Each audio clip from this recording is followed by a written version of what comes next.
Come on in. I am new to meditation. I have some questions.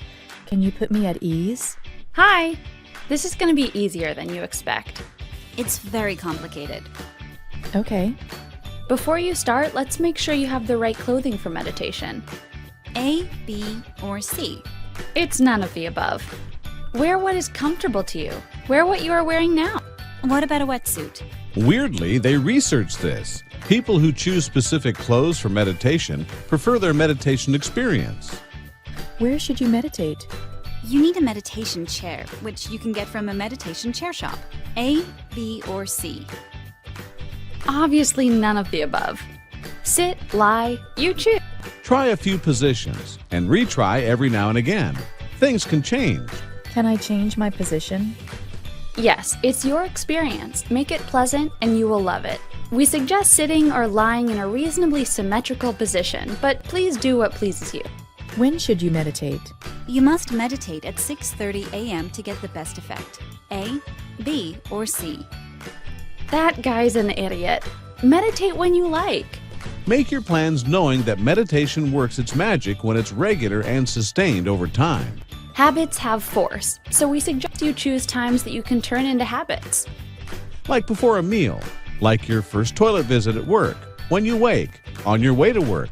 Those kinds of times reinforce the habit. Meditation will help you fall asleep, so choose bedtime for meditation only when it's appropriate. How do I meditate? How do I learn the technique? No. It could not be more simple. It can take years of effort to attain the correct technique. It's very complicated. It's called guided meditation. There's a guide. Listen to the guide. That's all you need to know. There will be a master in 10 seconds if you have ears and are a human. How often should I meditate? The long-term effects and the health effects occur if you meditate regularly. What constitutes regularly is debated. Try for at least 3 times a week. Almost every day is better. How long do you meditate for at a time? More scientific research is based on 20 or more minutes per session. There's a lot of anecdotal evidence suggesting that 10 minutes per day can be effective. What about distractions, like an itch? If you want to, then scratch the itch. If you don't want to, then ignore it. Meditation is generally about observing rather than acting. But there's no meditation police, so by all means, scratch away if that's what it takes to let go and let your focus back. Farting is permitted. Moving on, tell me about breathing. The reader breathes differently from me. I can't breathe in for as long as they do. Breathe at your own pace and ignore the counting, pacing of the reader. What happens if the pacing of the reader does not correspond to the pace at which you breathe naturally? In other words, their pauses are too long for me. Ideally, your belly will be totally relaxed. Place a hand or both hands on your belly. It makes you more aware of the movement and depth of breath. Breathe through your nose or mouth. It doesn't matter. What happens if I don't like the guided meditation I'm listening to? There is a lot of variety. Try another. It could be the reader, the words, the pacing, etc. If it doesn't resonate, then move on. Life is too short to persevere at things that are not helpful. We want to form good habits, and that'll be hard to do if you're not enjoying the experience. How do I know if I'm getting it? Let us teach you how to recover when your mind drifts off.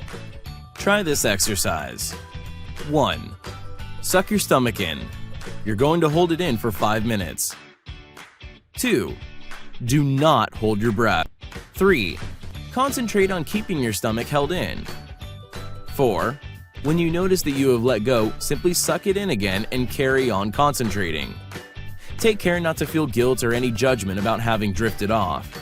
5. The more you do this, the easier it will become. Letting go of your stomach is very noticeable. Enough of an attention getter to remind you what you're doing, holding your tummy in. Reminding you that your mind drifted off and you lose your focus. Meditation is an almost identical experience, just without the active element of holding your tummy in. Imagine someone meditating. Their thoughts are about the present moment. They are an observer. Think of the person as sensor. They sense but don't react.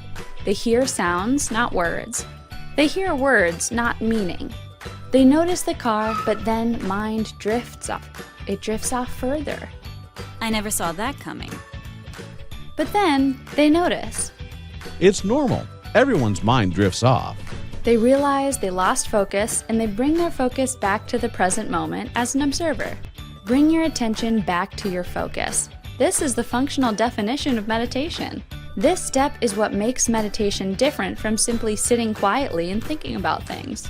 Meditation is the skill you will acquire of letting go and bringing yourself back to the chosen focus. What is meant by stories of the mind? When you notice the sound of a car and start to wonder about the car, your own car, it reminds you of something. This is not about emptying yourself of all thought. It's about being able to control your attention so that it suits you. During meditation, you can focus on the experience of the emotions that are currently active, perhaps anger. Here is the thing though. You do not focus on why you are angry, what you plan to do about it, whose fault it is. Those are stories of the mind. Let them go. Simply experience the emotion. In the case of anger, where do you feel it? In your stomach, in your shoulders, scrunched up? It's good for you when you can choose what gets your attention and when. Noticing, observing, what do they mean? Thanks. Bye. It's as if your senses are connected to your brain, but not to your thoughts. Noticing and observing is the opposite of acting and doing, a semi-passive state in which things happen to you and during which you do very little. For example, you notice that you're breathing through your mouth. You simply notice. You don't try and change anything. You don't start wondering about your blocked nose. You simply let go of the thoughts and simply be an observer.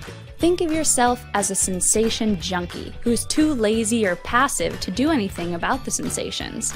There's no magical moment. Things change over time.